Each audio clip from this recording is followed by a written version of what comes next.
สบายดีเนาะมื้อนี้มาพบกับสั่งทอนเนาะก็คือเครื่องตัดหญ้าเนาะ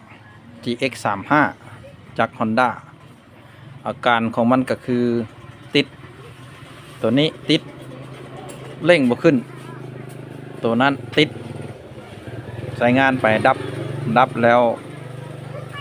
ติดบ่ได้เนื้อเนาะซึ่งตัวนี้ข้าพเจ้าได้ยามไฟเบิ่งไฟมีเนาะ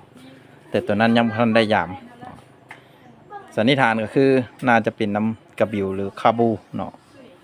ข้าพเจ้าจะลองไข่ออกมากดเช็คเบิ่งก่อนกดเช็คแล้วถ้าว่ามันบ่ได้เปลี่ยนชุดส้มยังบ่ได้ละจะได้เปลี่ยนกระบิวใส่เนาะอันนี้จากที่ข้าพเจ้าพบเห็นอาการที่เป็นแบบนี้เนาะเดี๋ยวตัวนั้นเราจะมาเบิ่งอีกเนาะ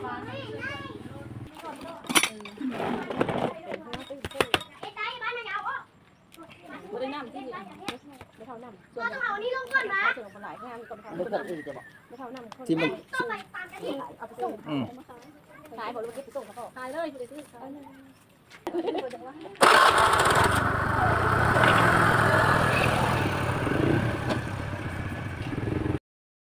นี่เนาะเขาก็เห็นตัวการมันแหละเนาะก็คือน้ำเป็นตัวนี้เนาะเหมือนเข้าสนิมเนาะนี่น็อตนี่เข้าสนิมแบบนี้เลยเฮ็ดให้ตัวสปริงตัวนี้เนาะมันบ่เด้งเนาะเวลาที่ข้าพเจ้าขี่นี้มางออกมันจะหวำอยู่เป็นแบบนี้เนาะก็เลยเฮ็ดให้น้ำมันมีปัญหาเนาะอันนี้ข้าพเจ้าไม้ตัวนี้ออกเราจะเห็นสนิมหรือว่าขี้เมี่ยงอยู่แถวนี้เนาะนี่สปริงโอเคละบัดนี้เดี๋ยวเราจะประกอบแล้วก็อัดเข้าไป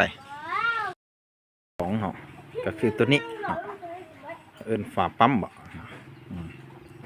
ตัวนี้มันแข็งเลยเฮ็ดให้การดูดของน้ำมันบ่ได้นัดบ่ได้เต็มที่เนาะสนักข้าพเจ้าก็ได้สร้างชุดซ่อมมาเนาะจาก Lazada จะเอาโดยพวกอันนี้ตัวเก่าเนาะตัวนี้จะเป็นตัวใหม่มันจะอ่อนมันจะอ่อน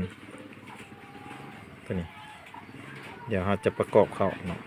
มันจะอ่อนตัวนี้